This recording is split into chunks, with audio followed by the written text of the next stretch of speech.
What's up, Team BluSky? This is Coach Matt, and what I want to do today in this video is I want to teach you a concept that I've been using for a very long time that was taught to me by my trading mentor, one of my trading mentors on technical analysis.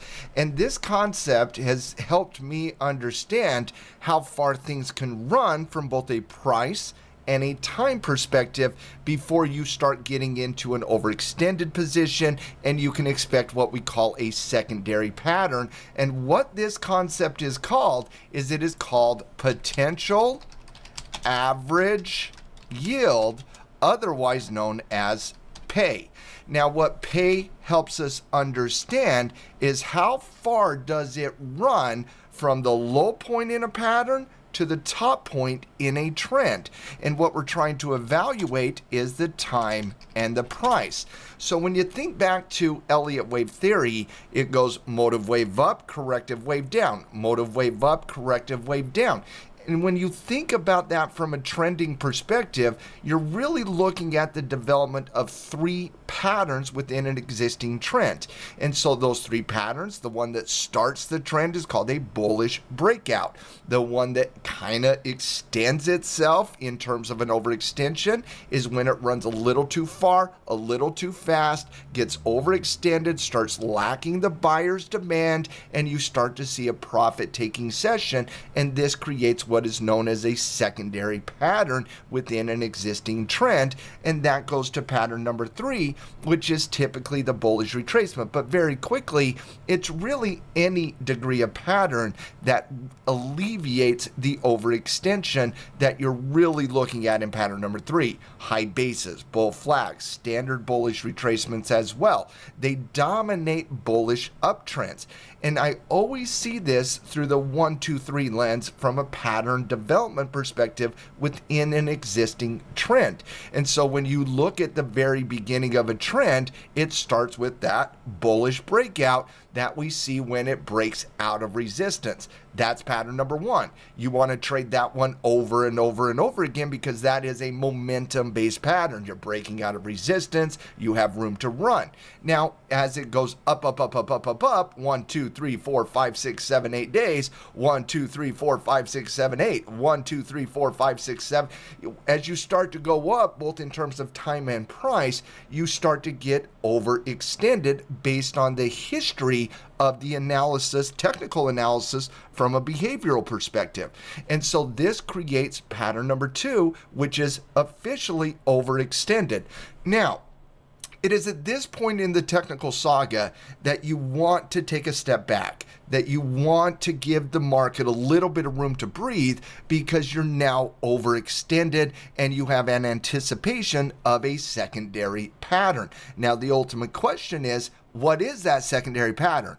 In general, we're just trying to alleviate the overextension conversation, which can happen through simple consolidation, high base, a flag-based pattern, or three, a standardized bullish retracement where you start to see the market through the higher high, higher low lens.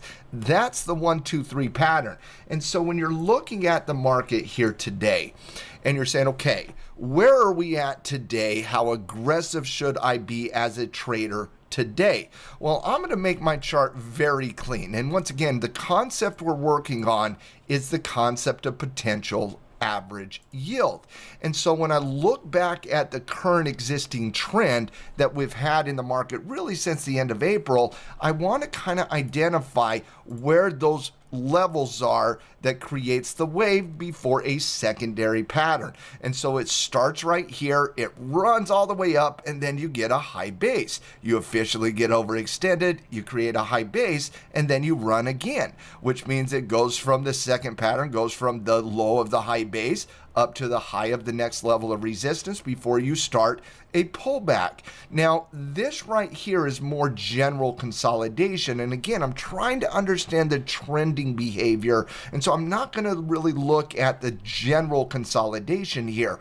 But now we got this move here that I'm trying to understand the current conversation against the market. So as of right now, should I be aggressive in the market? Should I be a little bit cautious? Should I be waiting?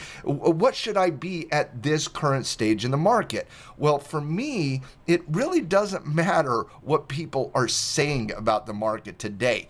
What matters to me is where are we at from a potential average yield, because that's going to help me understand if I want to be a little bit cautious in this moment and wait on a better setup. Now, that conversation is going to help me as a day trader. It's going to help me as a swing trader, but this concept can also help you longer term as well, such as position trader analysis. Now, when you go back in time and you look at time and price from the current waves, you go up 1, 2, 3, 4, 5, 6, 7, 8, 9 days before you start developing that high base. Then you go from the low point of the high base, 1, 2, 3, 4, 5, 6, 7, 8, well, 8 or 9 days.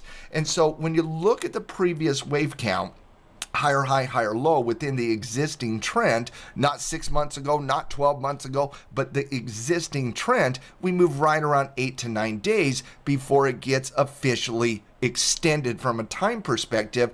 Now, the second thing you want to look at to try to understand your yield is you want to look at how much price it runs. And I want you to think about the price running like you as a human being, and you go outside on a hot sunny day, on a hot summer day, and you're like, I'm gonna go run a mile. And after you run that mile, you're gonna get a little bit tired and you're gonna wanna take a break. Well, the next move, if you're now saying, I'm going to go run 3 miles, but you had a hard time running a mile, that's going to be hard to really kind of say, this is going to now run 3 miles when you haven't shown me that you can even run a mile legitimately. And so think about that, how far something can run. Well, technically here it runs from 5,200 up until 5,740. It runs right about, once again, 5,200 to 5,740 is right around 540 points. The second leg here went from 52, we'll just kind of give it the 5630 level up to the top shelf right around that 6K. And so once again, you run from 5630 to, that's about 370 points before you start to see a little bit of a slowdown. Well, the average of those two, when you're looking at 540 and 370, is right around that 450, 460.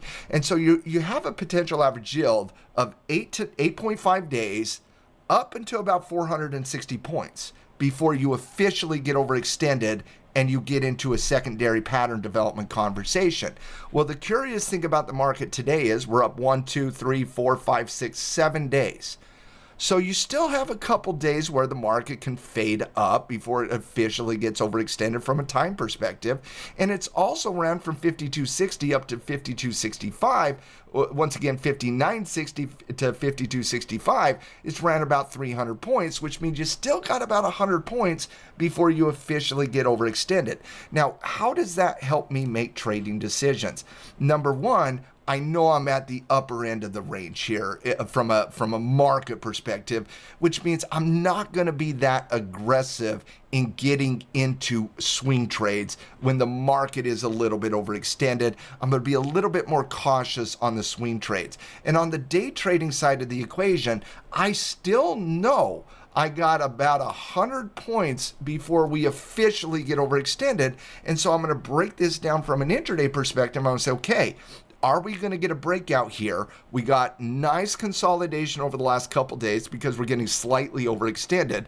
The market's pushing into that resistance level. And so it's still a decent day trading environment that I'm still going to be looking at this potential breakout of that 6260 level. But I know the market cannot giddy up and go in a momentum condition. So I'm going to be a little bit more cautious on things I do because once again, we're slightly overextended in the current trend of the marketplace.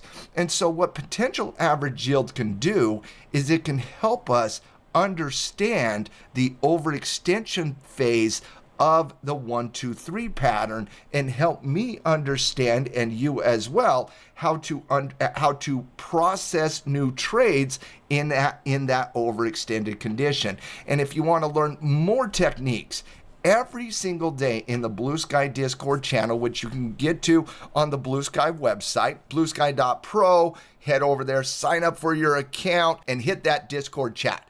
And when you do become a member of BluSky's Discord, you can get access to a couple different things. Number one, you can get access to the power hour that we do every single day that the market is open for the last hour of the trading session, where me and a couple other traders in BluSky are going to be breaking down the trades, breaking down the analysis, and having awesome conversations. And then on Thursday specifically, after the market closes, we do the BluSky Trading Lab, where we work on techniques, we work on skills, we work on strategy every single week in that BluSky Trading Lab. So if you're interested, hit that join Discord chat, become a member of the BluSky team, and come join us in Power Hour and the Trading Lab for BluSky on Thursday at 4 p.m. Eastern Standard Time. And with that said, I hope everybody has a wonderful, wonderful rest of your day.